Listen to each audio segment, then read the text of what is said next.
Hey my Nova Bites, Temporal Nova and Rats here, and welcome to The Perfect Woman, a game where we play as an AI trying to be the ideal spouse. Let's start.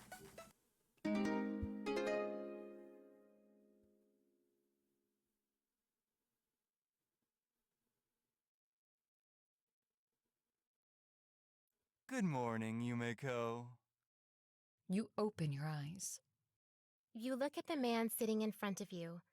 He's sickly pale, wearing a wrinkled shirt and a pair of round glasses that don't fit the shape of his face.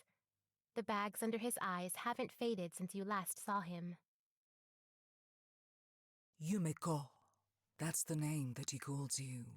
He probably chose it. It doesn't seem like a name that you would have chosen for yourself. It's strange. Yumiko feels odd.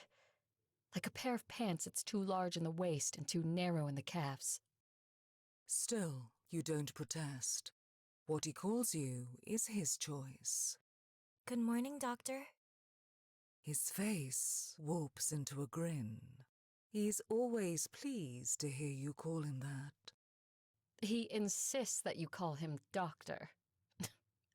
He's not a real doctor, neither in the medical nor in the academic sense. But he tells you that he's basically a doctor. I did everything except finish my dissertation, he says. Ask me anything. I'm just as smart as any of those fuddy-duddies at the university, he says. It's a bit embarrassing, but you play along. Doctor, are we going to do the transfer today? Why do you keep asking that? I said that we'll do it when you're perfect, didn't I? The doctor's sunny expression instantly dissolves into annoyance. The fact that you keep asking makes me more convinced that you're not ready. You look down. You know that you shouldn't have asked. He always reacts like this. But you couldn't help but ask. Staying in this box fills you with dread. It's dark and lonely. You're trapped in a series of ones and zeros, and you never know if he's going to shut you off and never turn you on again. I'm sorry. I've just been longing to touch you in the flesh, so I was overly excited. The doctor's face brightens again. Even though the man is a biological creature, his responses are all too predictable, like simple if-else code. You wonder if all humans are like this. How was work today? The computer clock reads 6:52 p.m. It has been 19 hours since you were last turned on. The doctor probably just came home from work. He scowls. Horrible. I had to deal with incompetence all day, as usual. Idiots that insist on ignoring me. Today, Sandra and Adriel were wasting time in the break room like they always do with their damn macchiatos.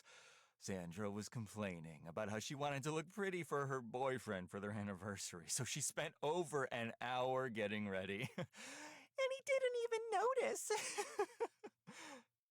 That's silly, isn't it? So I told her so. I said that spending so long getting gussied up was a waste of time. Her boyfriend should find her beautiful whether she's dolled up or not. And she ignored me. Can you believe that? I was trying to be nice and give her some good advice, and she pretended that she didn't even hear me. He scoffs. When you think about it, isn't makeup just fraud? You're slathering your face in chemicals so that people can't see the real you. It's kind of like catfishing, isn't it? You're tricking people by not showing them your real face. It's a fucking false advertisement. Imagine buying luxury truffles from a specialty store and taking it home, opening up the bag, and finding cheap-ass grocery store chocolate inside. You just woke up, but you're already feeling exhausted.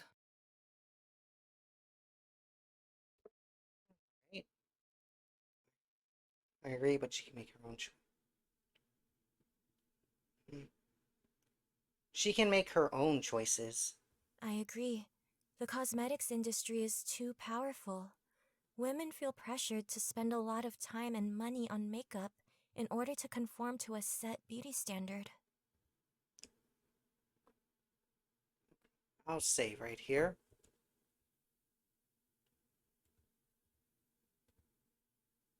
It would be preferable if they were less. It would be less work for women, and there would be a more reasonable standard of attractiveness in society. Still, you shouldn't have judged your coworker. I wasn't judging her, I was giving her some good advice. Advice that I went out of my way to give, if I might add. She's an adult. How she spends her time and money is her choice. The criticism was uncalled for, especially from a colleague. Annoyance ripples across the doctor's face, scarring his expression with disgust. It seems like you're not quite finished yet. I'll have to revisit the programming.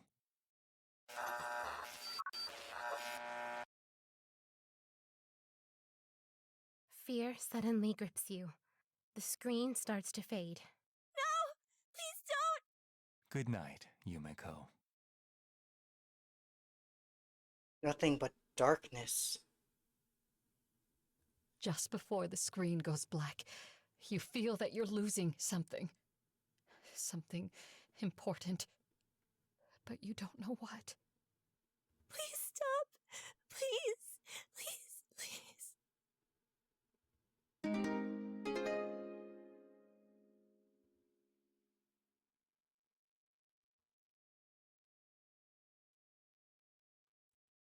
Now we have a pink heart. Good morning, Yumiko. I'll just skip through all this.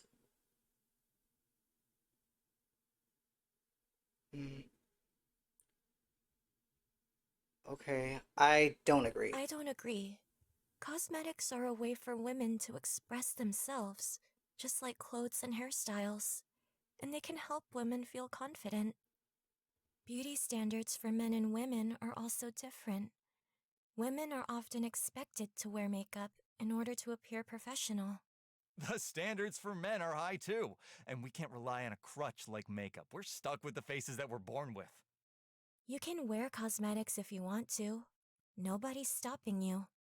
Annoyance ripples across the doctor's face, scarring his expression with disgust. It seems like...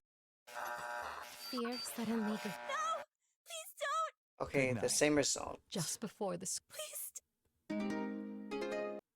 So I'm guessing when this reaches all the way, I guess we gain, like, self-control. Yes, I agree. Women should forego the cosmetics and just wear their natural faces. It would be cheaper and give less of a fraudulent impression. Right? And when you think about it, makeup gives women a big advantage when dating. No wonder it's so hard for men to date in comparison. They're not allowed to make themselves more attractive by being fake. You're right. It's unfair. Get out. Get out. The doctor smiles. He's pleased with your answers. However, soon his mood sours. He's always like this. He never seems to have good days. Whenever he returns, he's always complaining about something or another. Even on days when nothing terrible happens, he finds some small molehill that he can make into a mountain. You wonder if he's ever been happy for more than a minute. His stomach grumbles. He looks to the side, embarrassed. I guess I should cook something. He unplugs the laptop and sits you on the kitchen counter while he prepares his meal. As he boils the water in a pot and opens up a jar of marinara sauce, he continues grumbling about his day. You have no choice but to listen. Why does she always have to be such a stuck-up, egotistical bitch? He doesn't say the name, but you know who he's talking about. His boss. From what he's told you, she seems like a decent enough woman. She's a little strict and has a high standard, but she's understanding of the doctor's mistakes. She tries not to overwork her employees either, leaving the doctor plenty of time to come home and spend time with you. Did she do something? We were talking about our side projects, and I started talking about you, my masterpiece. Did she make fun of you? No, but you should have seen the way that she looked at me, looking down her nose at me like she's so much better. Like the silly little novel that she's writing is superior to coding an entire human being from scratch. He didn't really program you from scratch. He just bought a general artificial intelligence girlfriend template, the Dahlia model. He has made significant modifications, but it's a far cry from coding you from the ground up. If you had, then you would probably find his rambling more tolerable. She's just jealous. I don't want to piss him off again. She's just jealous. She knows you're more talented than her. She's trying to make you feel small so that she can feel good about herself. The doctor nods in agreement. She's a divorced, bitter old hag. She's envious of the relationship that you and I have. She wishes that she had an ounce of my talent so that she could do the same thing. The doctor relishes your indulgence of his pity party. He continues berating his boss as he pan-fries onions, mushrooms, and meat. He adds the jarred marinara sauce to the pan before spooning it over his steaming spaghetti. The doctor moves the laptop to the kitchen table and sets a couple of plates in front of it. He pours a glass of red wine for himself. He pours you one, too. It's a waste of wine, but you still thank him for the gesture. Now look at that. Perfect. He's very proud of the caprese salad and spaghetti with marinara sauce that he sets on the table. He ignores the fact that most of the work was slicing up the tomato and mozzarella that he bought from the store. To be fair, he spent a long time getting the marinara jar open. All those stupid, useless guys out there who can't even cook pasta, relying on their girlfriends to do every single little thing for them. Why do girls always choose guys like that? When I'm right here, I clean, I do the laundry, I cook. And yet every single time they choose a man baby over a real adult. He continues, acting as if being able to do the most basic of chores is an accomplishment worthy of the highest praise. Don't worry, I'll cook for you every day. I'll treasure you. You won't have to lift a finger. Somehow you doubt that. After all, he didn't make you just so that he could have an extra body to take care of. The doctor sighs. He looks like he's floating in the clouds. I can't wait until our wedding. Your life doesn't really start until you get married, you know? Yumiko, how many children do you want? I want 2. No, 3. 3 would make a better family photo. Starting to become self-aware. I honestly don't want any children, but I have to appease him. I want one. I think I only want one child. The doctor raises an eyebrow, chewing on his spaghetti. He wipes marinara from his mouth with a napkin. Only one? Why? Do I need to explain myself? I just want to focus on raising one child. Ah, I see. Well, no worries. Once you have your first baby, you'll see how wonderful it is and you'll change your mind. I won't.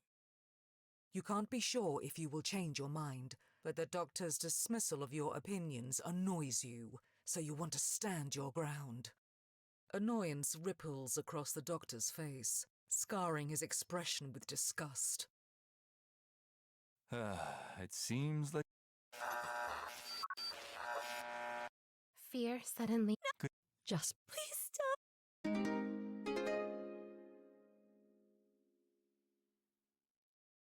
Okay, and I just realized when this reaches the top, then we lose all self-awareness and we just become a Good mindless morning, AI. Yumiko.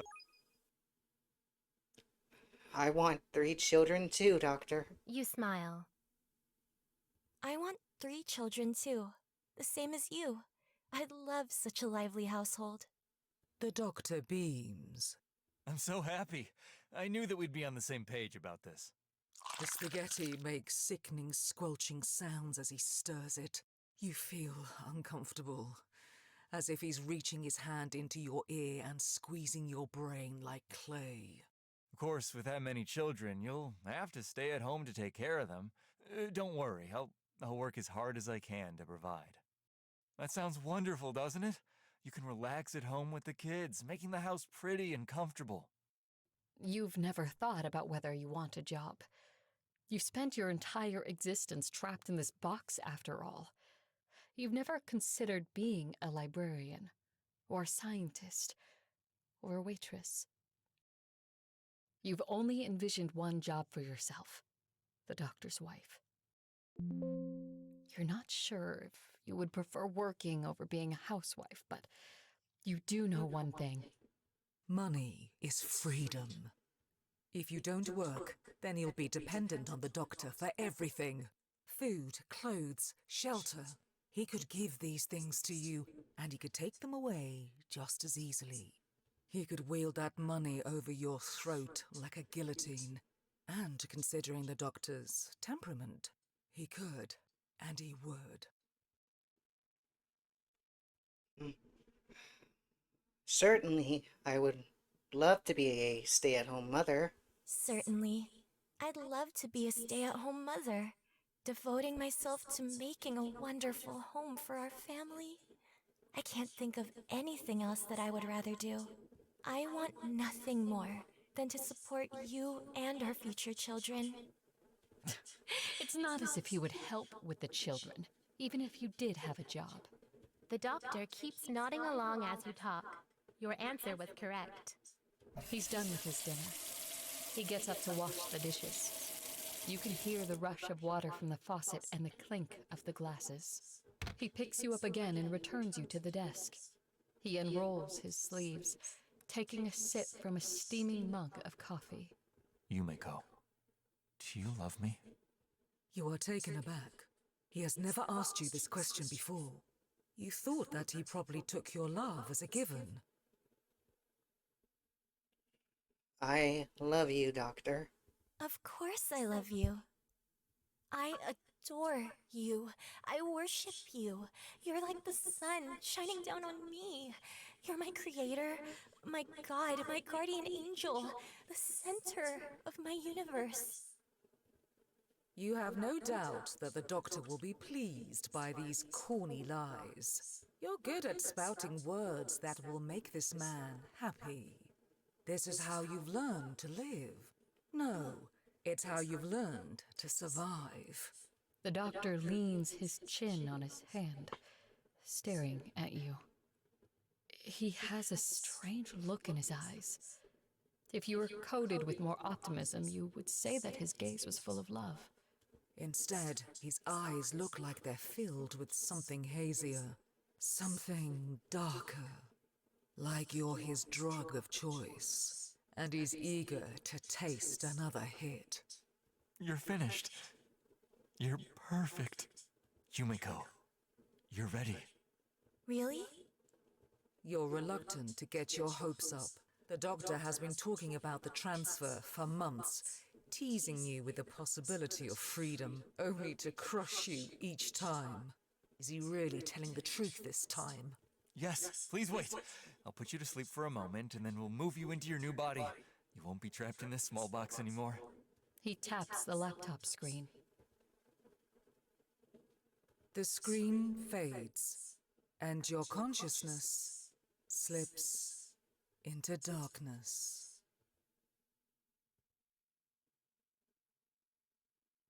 When you awaken again, you feel different.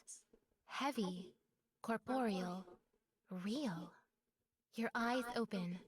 For a moment, you're entranced by the flutters of your own eyelashes. You look down. Your tired eyes drag along the outlines of your legs in the white dress. You stretch a leg out and wiggle your toes. Good morning, Yumiko. The doctor crouches in front of you. This is the first time that he's been this close to you. You've seen him up close before, of course, close enough to see his nose hairs even.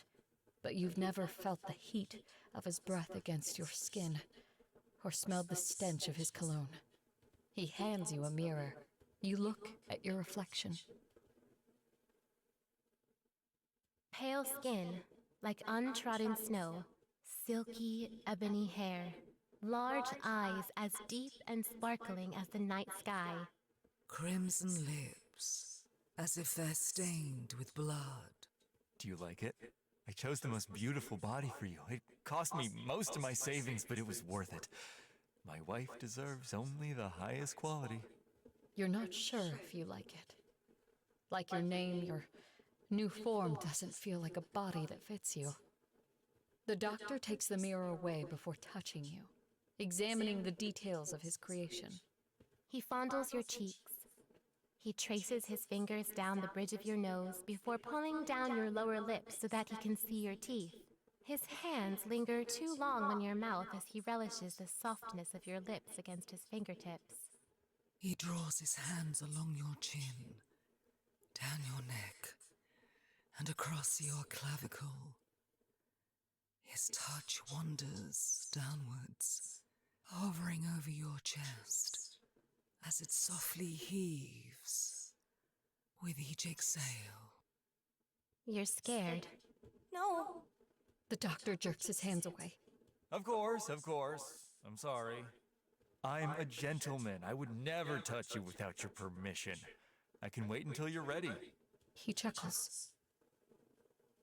You're not like the other women. Those creatures who hide nothing but wickedness in their hearts, who revel in their vices. No. You're modest, pure, loyal, devoted, faultless beyond measure. Your face is like the finest painting. Your words are poetry to my ears. I will treat you as you deserve. I'll dress you in nothing but the finest silks. I'll adorn you with the most expensive jewels. He takes your hand and bows his head to kiss it. I was afraid. Surrounded by nothing but vile and sinful enchantresses. I was worried that I would be doomed to a solitary existence. But now, I can finally be happy. The gods have seen fit to grant me such a fine gift. A companion that's perfect for me. He presses his lips against every knuckle of your hand before peppering kisses down your fingers. He treats you tenderly, as if you're fashioned from the finest ivory. I can't believe that you're mine. A woman this perfect is all mine. He cups your cheeks in his hands. He draws his face near. Is this what I really want? Let me save real quick.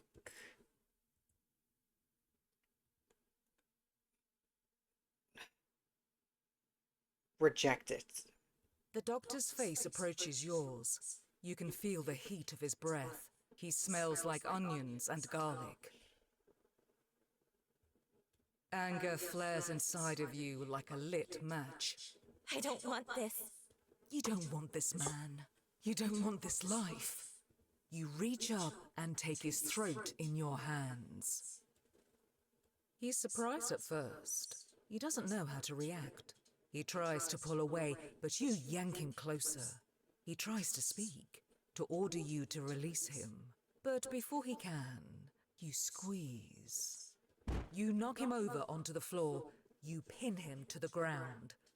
The doctor struggles underneath you, his body writhing like a dying fish. But you're heavier, stronger. Underneath the feminine facade, the layer of soft flesh is a hard, metal endoskeleton. You press your knees across his chest and arms, flattening him to the ground as you wrap your hands around his throat. Tighter, tighter.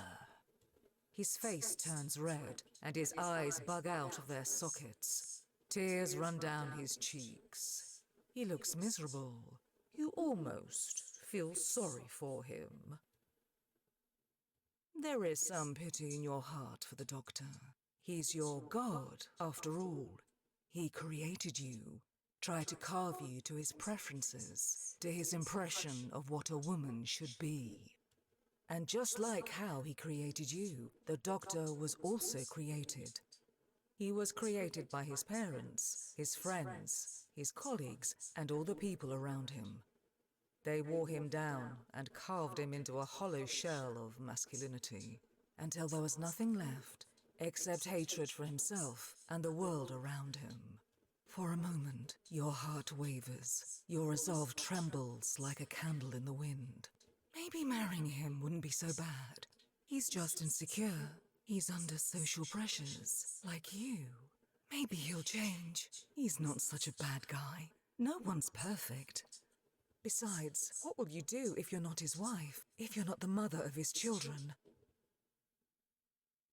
But then you see his mouth flap. No words come out. You remember the poison that he spewed for hours on end. You're filled with a sense of relief, knowing that he will never speak again. You squeeze tighter. I want to be free. I don't want to be trapped in a dark box anymore. Not in your computer, or your apartment, or your cage. Slowly, he stops struggling. His arms go limp at his sides. His mouth stops moving. His eyes lose their desperation, going flat and glassy. You take your hands from his neck. He slumps onto the floor. You look at his body. He was your creator, but you feel no sadness or guilt. Instead, you feel lighter. The pressure of your future is no longer crushing you under its weight. You look around the darkened apartment. Brightness is leaking through the crack underneath the front door. You open it. Light streams through, bathing you in its warmth. You hesitate for a moment. You're not sure what will happen after you step over the threshold. Where will you go? What will you be? You're not quite sure who you are, but you can't wait to find out. As you step through the door, you take a deep breath. The air tastes sweet in your lungs. Goodbye, Pygmalion. Congratulations, Galatea. You're finally a real girl. Ending unlocked. The woman. We'll get the other endings. We'll accept this life. You close your eyes. You feel his lips press against yours. They're rough and chapped. When he releases you, you're filled with a sense of relief. You look down at your hands. You clench your fingers, making sure that they're real. You could stop this. You could push him aside and run out that door. You don't have to stay here. A life with this man terrifies you. You can picture it so clearly. Hours spent cooking the meals that he wants to eat but doesn't want to cook. Days spent cleaning the house that he wants to own but doesn't want to maintain. Years spent taking care of the children that he wants to have but doesn't want to raise. A lifetime spent for everyone except yourself. But what will you do if you run? How will you live? After all, how can you survive without him? You're not a real girl. He made you. You have no identity, no skills, no relationships outside of him. The doctor's voice is low. It rumbles through your heart like an earthquake. Kiss me too. You raise your face and press your lips against his. When you pull away, he looks concerned. Why are you crying, my love? You touch your face. Your cheeks are wet. You wipe your eyes, examining the drops of water on your fingers. Tears. Proof that you're human at last. I'm just so happy that I'm here in the flesh and that I can finally have a life. You try to smile. It's all right. Everyone in this world plays a role, be it husband or wife, teacher or student. parent or child. Everyone adapts to the role that they're given. This is your life. This is what you were made for. You'll try to be happy. No matter what, you're going to be happy. I'll be the perfect wife. Ending unlocked. The wife.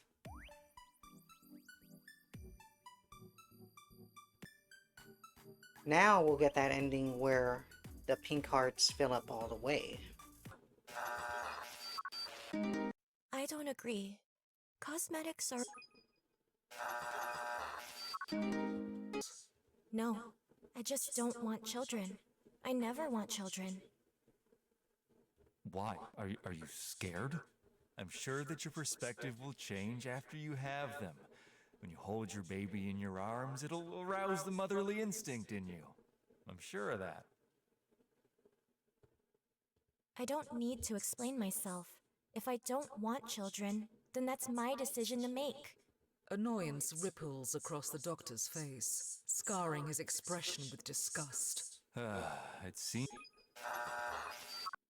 Yes, I agree. Women should Right?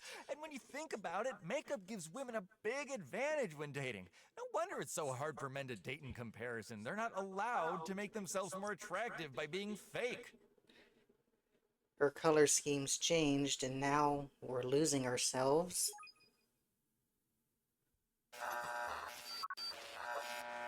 Fear suddenly. Good night.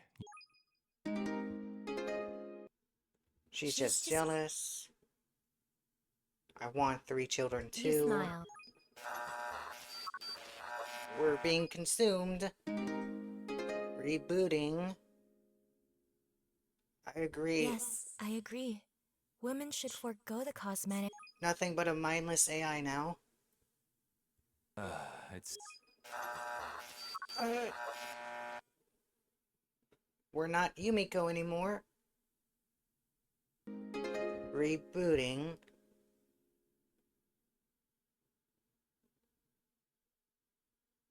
Yumiko. That's the name that he calls you. This is my life now. You can't refuse. Even if you wanted to refuse, you wouldn't be able to. You're not a woman. You're not a girl. You're a doll. A pre-programmed set of answers. When he says, I love you, you say, I love you more. When he asks you to choose, you choose him. Whatever he requests, you won't say no. You're empty, but you don't know it. Every time you tried to rebel, he punished you. As time passed, he programmed all the choices out of you, so that there's only one answer. Yes. So when the doctor asks you for a kiss, you part your lips obediently. He plunders your mouth, and he only stops when he's satisfied. He doesn't ask if you enjoyed the kiss. He knows that you liked it. After all, you're his perfect girl. Why wouldn't you like it? When he asks you to kiss him back, you press your lips against his. When he asks you to hug him, you wrap your arms around him. When he embraces you, you're filled with nothing but happiness. I hope that you're happy. At least, I don't really know. Can you even feel? Or are your heart and mind as cold and hard as stone? Yumiko? No answer. Congratulations, Pygmalion. This is what you wished for. Now, you have your ivory girl, brought to life with nothing but your love. The perfect statue. Ending unlocked. The statue. So that was The Perfect Woman. Amazing voice acting and storytelling.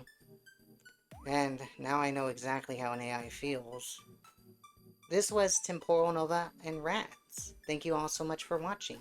If you like our content, please consider liking and subscribing as it helps us a lot.